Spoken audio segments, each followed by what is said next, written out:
नमस्कार, मैं डॉक्टर राकेश पाठक। दोस्तों, आज बिहार की राजनीति में एक नया अध्याय लिखा जा रहा है।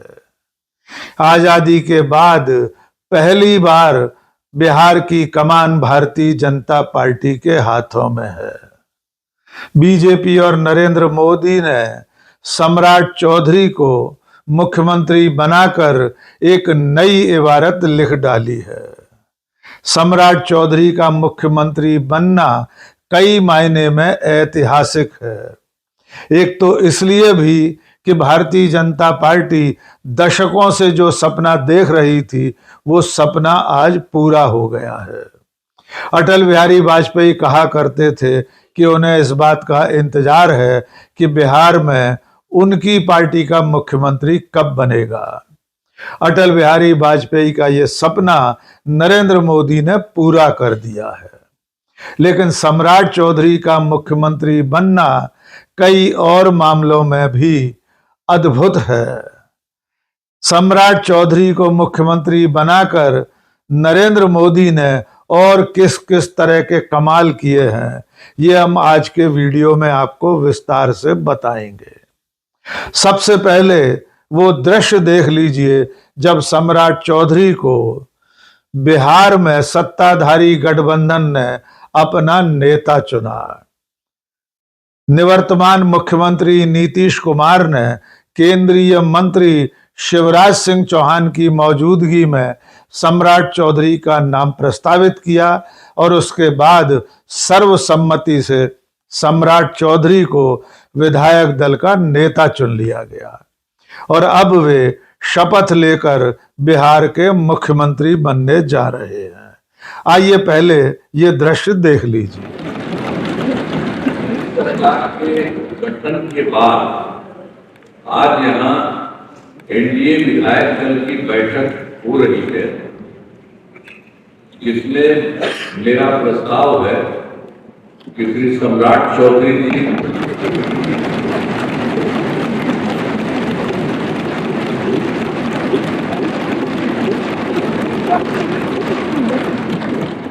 आप सभी को पूरा बहुत बहुत धन्यवाद करता हूँ और शुभकामनाएं देता हूँ।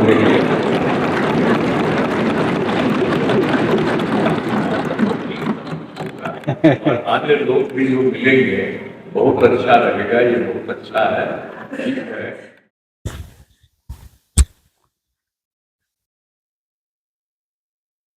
अब आपको उन अजूबों की तरफ ले चलते हैं जिनके चलते सम्राट चौधरी का मुख्यमंत्री बनना अपने आप में एक कहानी बन गया है। सबसे पहली बात तो यह है कि प्रधानमंत्री नरेंद्र मोदी राजनीति में वंशवाद, परिवारवाद, भाई भतीजावाद के घनघोर विरोधी हैं और सम्राट चौधरी को मुख्यमंत्री बनाकर नरेंद्र मोदी ने वंशवाद के ताबूत में कील ठोक दी है। कील किस तरह ठोकी है ये भी जान लीजिए। दरअसल सम्राट चौधरी वंशवाद की राजनीति के एक नमूने ही है। उनके पिता शकुनी चौधरी बिहार में 7 बार विधायक रहे थे। इसके अलावा वे 1 बार सांसद भी रहे।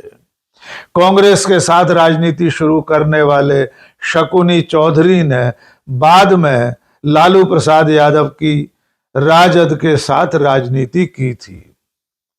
शकुनी चौधरी की धर्मपत्नी यानी सम्राट चौधरी की माताजी भी 1 बार विधायक रही थी। तो अब आप समझ सकते हैं कि नरेंद्र मोदी भारतीय राजनीति में से जिस वंशवाद, परिवारवाद को समूल नष्ट करने का दावा करते हैं, उस दावे पर सम्राट चौधरी को मुख्यमंत्री बनाकर नरेंद्र मोदी कितना खरा उतरे हैं, ये आप समझ सकते हैं। यानी नरेंद्र मोदी लाल किले की प्राचीर से लेकर संसद भवन तक जिस परिवारवाद के खिलाफ जमकर हुंकार भरते हैं, सम्राट चौधरी को मुख्यमंत्री बनाते समय अपने ही उस कॉल को, अपने ही उस दावे को भूल गए हैं। लेकिन इससे भी ज्यादा अहम और चौंकाने वाली बात यह है कि जिस सम्राट चौधरी को नरेंद्र मोदी ने बिहार की कमान सौंपी है, वे खुद और उनके पिताश्री शकुनी चौधरी न केवल नरेंद्र मोदी बल्कि भारतीय जनता पार्टी के मुखर विरोधी रहे हैं। अब आपको सुनवाते हैं एक ऐसा बयान जिसे सुनकर एकाएक आपको अपने कानों पर भरोसा नहीं होगा कि जो व्यक्ति नरेंद्र मोदी को भागलपुर की जमीन में, भागलपुर की धरती में गाड़ने की बात करता था, उसके सुपुत्र को नरेंद्र मोदी ने मुख्यमंत्री बना दिया है। आइए सुनिए सम्राट चौधरी के पिता शकुनी चौधरी का एक भाषण, जिसमें वे मंच से खड़े होकर कह रहे हैं कि अगर भागलपुर की जनता मोदी के अगेंस्ट खड़ी हो जाए तो नरेंद्र मोदी को भागलपुर की धरती में ही गाड़ दिया जाएगा। आइए सुनिए शकुनी चौधरी ने क्या कहा था। तो जो शकुनी चौधरी नरेंद्र मोदी को बिहार में ही भागलपुर की धरती में गाड़ने का दावा कर रहे थे, उनके सुपुत्र सम्राट चौधरी को नरेंद्र मोदी ने मुख्यमंत्री बना दिया है। और आइए अब सम्राट चौधरी की जन्मपत्री भी जान लीजिए। सम्राट चौधरी किस किस घाट का पानी पीते हुए अब भारतीय जनता पार्टी के घाट पर आ लगे हैं और मुख्यमंत्री बन बैठे हैं। अब आइए सम्राट चौधरी के राजनीतिक सफर के बारे में भी जान लीजिए। सम्राट चौधरी ने अपने पिता शकुनी चौधरी के मार्गदर्शन में राजनीति में कदम रखा और लालू प्रसाद यादव की पार्टी राष्ट्रीय जनता दल के टिकट पर चुनाव लड़ा। चुनाव जीतने के बाद 1999 में वे राबड़ी देवी के मंत्रिमंडल में पहली बार मंत्री बने, लेकिन उनके मंत्री बनने पर उनकी उम्र को लेकर विवाद छिड़ गया। आरोप लगे कि मंत्री बनने के लिए कम से कम 25 वर्ष की आयु होना अनिवार्य है, लेकिन सम्राट चौधरी उस वक्त 25 वर्ष के नहीं थे। निर्धारित आयु न होने के कारण उस वक्त सम्राट चौधरी को इस्तीफा देना पड़ा था। 10 साल राजद में रहने के बाद सम्राट चौधरी नीतीश कुमार की पार्टी में शामिल हो गए। एक मजेदार बात यह है कि सम्राट चौधरी का मूल नाम राकेश कुमार है। 2005 तक के चुनाव में वे राकेश कुमार के नाम से ही नामांकन पत्र दाखिल करते थे। बाद के चुनाव में उन्होंने अपना नाम सम्राट चौधरी कर लिया।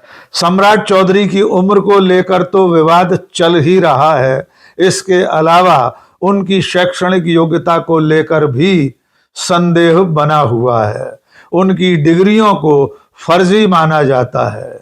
दरअसल सम्राट चौधरी अलग अलग मौके पर अपने चुनावी शपथ पत्र में अपनी शैक्षणिक योग्यता अलग अलग बताते रहे हैं। 2020 के एमएलसी चुनाव में सम्राट चौधरी ने जो शपथ पत्र दिया था, उसमें अपनी शैक्षणिक योग्यता कैलिफोर्निया यूनिवर्सिटी अमेरिका से डीलिट बताई थी।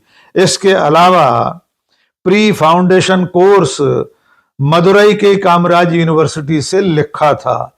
स्कूल कॉलेज की कोई और डिटेल, पासिंग ईयर, बोर्ड किसी का भी जिक्र नहीं किया था।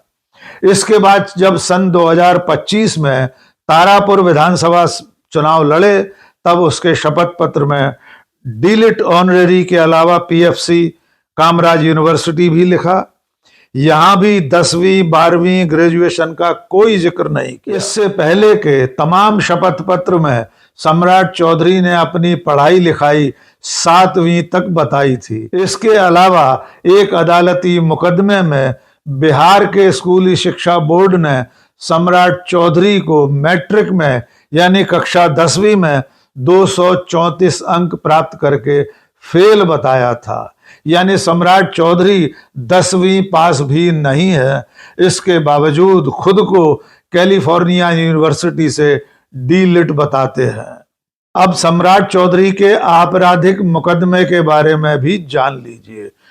मुंगेर जिले के तारापुर में 1995 में एक मुकदमा दर्ज हुआ था, जिसमें कुशवाहा समाज के 6-7 लोगों की सामूहिक हत्या का मामला था। इस मामले में भी सम्राट चौधरी राकेश कुमार नाम से नामजद थे। हत्या के इस मुकदमे में जेल से निकलने के लिए सम्राट चौधरी ने अपनी उम्र कम बताई थी। अपने आप को 14-15 साल का नाबालिग बताकर वे जेल से बाहर आ गए थे और अपनी उम्र कम बताने के लिए जो दस्तावेज, जो प्रमाण दिए गए थे, वे ज्यादातर प्रमाण उनकी शैक्षणिक योग्यता संबंधी थे।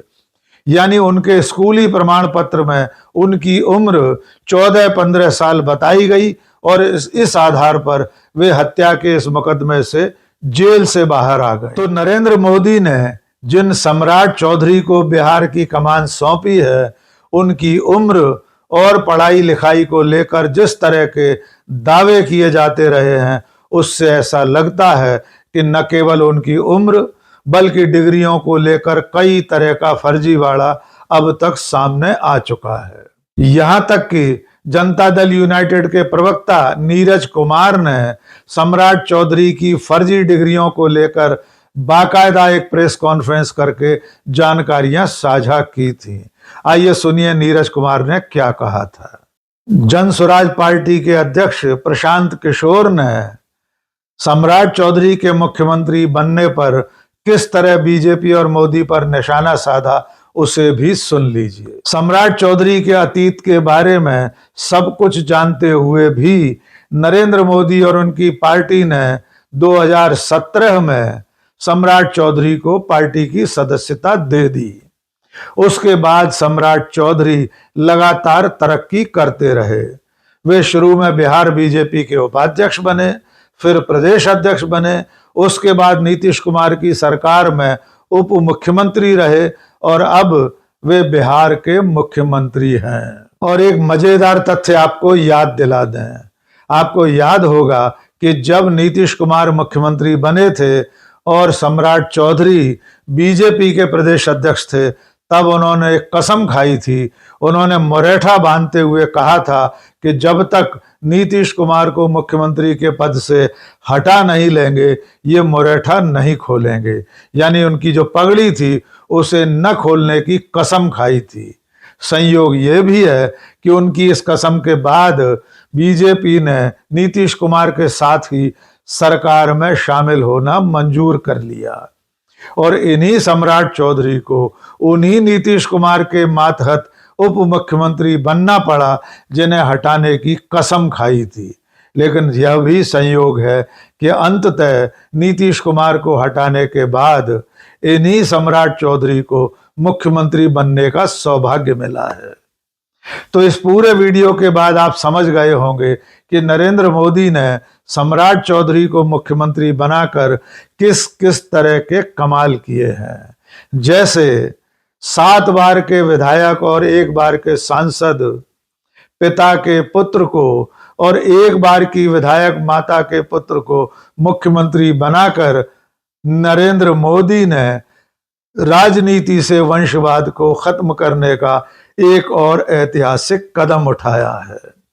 राजनीति से अपराध को विदा करने के मोदी के दावों पर भी सम्राट चौधरी एक अनूठी मिसाल है। जिन सम्राट चौधरी पर हत्या जैसा मुकदमा दर्ज रहा है, जिनकी डिग्रियां फर्जी होने की बात आज तक कही जाती है, जिनकी उम्र को लेकर आज तक संदेह बना हुआ है, उन सम्राट चौधरी को मुख्यमंत्री बनाकर नरेंद्र मोदी ने सचमुच कमाल कर दिया है। वाह मोदी जी वाह। आज के इस वीडियो में बस इतना ही। बहुत बहुत शुक्रिया। जय हिंद।